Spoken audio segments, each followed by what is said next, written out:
কেইবাদিনো ধৰি ৰাজ্যৰ বিভিন্ন প্ৰান্তত এক প্ৰকাৰ গৰমে দহিছিল আৰু গৰমৰ পৰা পৰিত্ৰাণ বিচাৰি ৰাইজে শীতল পানীও খাবলগীয়া হৈছিল।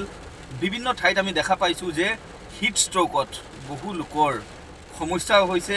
ৰাজ্যত বিভিন্ন প্ৰান্তত নানা ঘটনাও সংঘটিত হৈছে, কিন্তু অৱশেষত কৰিমগঞ্জতো আচলতে অনাকাংক্ষিত সেই এজাক বৰষুণ আহিল। ধুমুহা বৰষুণ বৰ্তমানে দি আছে আৰু সেই দৃশ্য এই মুহূৰ্তত আমি দেখুৱাবলৈ যত্ন চলাইছোঁ।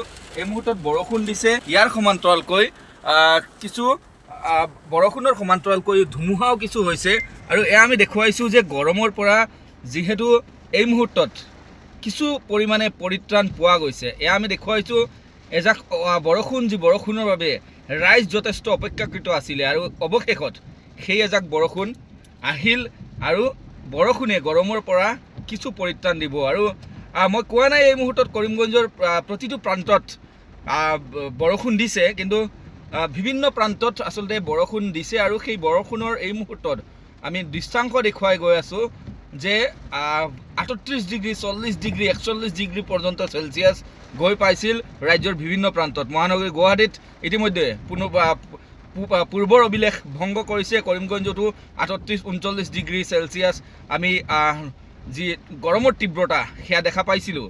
কিন্তু আজি সন্ধিয়াৰ পিছত আচলতে এই মুহূৰ্তত যদি কওঁ তেতিয়াহ'লে প্ৰায় ৬মান বজাৰ পৰা এই যি বৰষুণ, সেই বৰষুণ আৰম্ভ হৈছে আৰু বৰষুণে গৰমৰ যি তীব্ৰতা, সেই তীব্ৰতা কিছু পৰিমাণে হ'লেও কমিছে বুলি অনুভৱ হৈছে।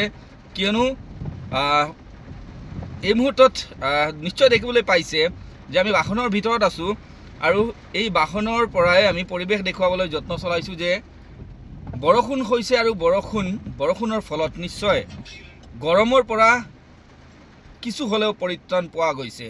আৰু বিগত কিছুদিন ধৰি সকলোৱে গোটেই ৰাজ্যবাসী সাক্ষী আছিলে যে কি অৱস্থাৰে গৰম দিছিলে, গৰমৰ তীব্ৰতা কিমান আছিল সেয়া আমি বিভিন্ন সময়ত আমি দেখুৱাইছিলোঁ বা আমি ৰাইজৰ প্ৰতিক্ৰিয়াও লৈছিলোঁ। কিন্তু এই মুহূৰ্তত কৰিমগঞ্জত বৰষুণ হৈছে আৰু বৰষুণৰ ফলত ৰাইজ যথেষ্ট আনন্দিত হৈছে।